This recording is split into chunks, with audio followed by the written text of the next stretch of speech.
రాఘవపై ఆరోపణలు వినిపించగానే ఊర్లో పెద్దలు పంచాయతీకి కూర్చున్నారు. బాలు తప్పుడు సాక్ష్యాలతో రాఘవను నిందితుడిగా చూపించాడు. దాంతో ఊరిలో వారందరూ బాలునే నమ్మారు. రాఘవ నిర్దోషి అని తన భార్య అయిన కమల కన్నీటి వేడుకకు ఎవ్వరూ కూడా పట్టించుకోలేదు. తండ్రి అవమానాన్ని చూసిన రాము చిన్న వయసులోనే కోపంతో ఉలిక్కిపడ్డాడు. ఊరిలోని పెద్దలు దోషిగా ముద్ర వేసి ఊరి నుంచి రాఘవ కుటుంబాన్ని పంపించారు. ఊరి అంచున ఉన్న పాడైపోయిన గుడిసెలో రాఘవ కుటుంబం తలదాచుకున్నది. తన ప్రాణ స్నేహితుడైన బాలుతో సహా అందరూ దూరమైన నిజం నమ్మిన అనిత మాత్రం రాఘవ కుటుంబానికి తోడుగా నిలిచింది. పంటలు లేని గుడిసెలో రాఘవ కుటుంబం ఆకలితో కష్టపడింది. ఊరిలో సంబరాలు జరుగుతుంటే కానీ రాఘవ గుడిసెలో మాత్రం నిశ్శబ్దం వ్యాపించింది. ఒక వృద్ధుడు బాలు కుట్రని తన కళ్ళతో చూశాడు. కానీ బాలు భయానికి నిశ్శబ్దంగా ఉండిపోయాడు. బాలు మాట్లాడే మాటలో ఏదో తేడా ఉందని కొందరు ఊరి వాళ్ళు అనుమానించారు. తండ్రి గౌరవం తిరిగి తెచ్చుకోవాలని రాము తనలో తను మౌనంగా ప్రమాణం చేసుకున్నాడు. కష్టాలలోనూ కమల ధైర్యంగా కుటుంబాన్ని నిలబెట్టింది. ఊరి గౌరవం తనదేనని భావించి బాలు అహంకారంతో తిరిగాడు. అనిత బాలు గర్వం ఎక్కువ కాలం నిలవదని కమలకు ధైర్యం చెబుతుంది. కమల కూడా దాంతో కొద్దిగా ధైర్యం తెచ్చుకుంటుంది.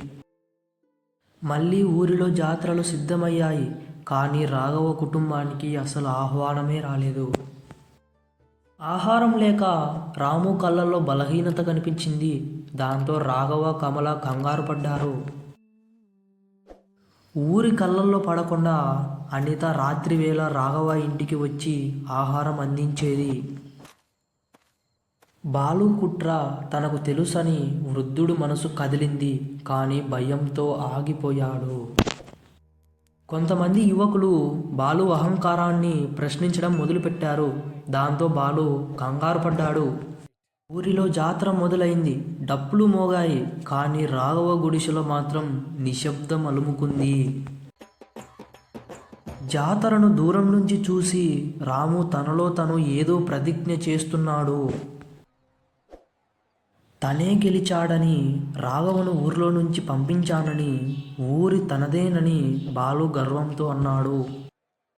బాలు మాటలు విని అనిత ధైర్యంతో ఎదురు నిలిచింది.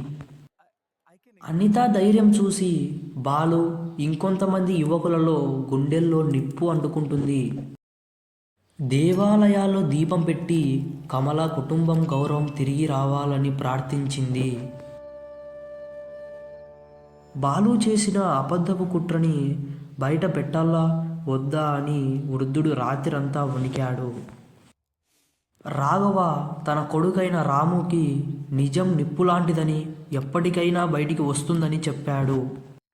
జాతర చివరి రోజు ఆకాశంలో బాణాసంచ వెలుగులు విరబూశాయి. కానీ రాఘవ గుడిసెలో కన్నీరు నిండింది. ఒక యువకుడు పంచాయతీలో బాలు మాటలపై మొదటిసారి ప్రశ్న వేశాడు. దాంతో బాలు తడబడ్డాడు. మరి అసలైన దొంగ దొరుకుతాడా? రాఘవపై పడిన నింద చెరిగిపోతుందా? ఇవన్నీ వచ్చే భాగంలో అయితే చూద్దాం. అప్పటి వరకు టేక్ కేర్. Bye bye.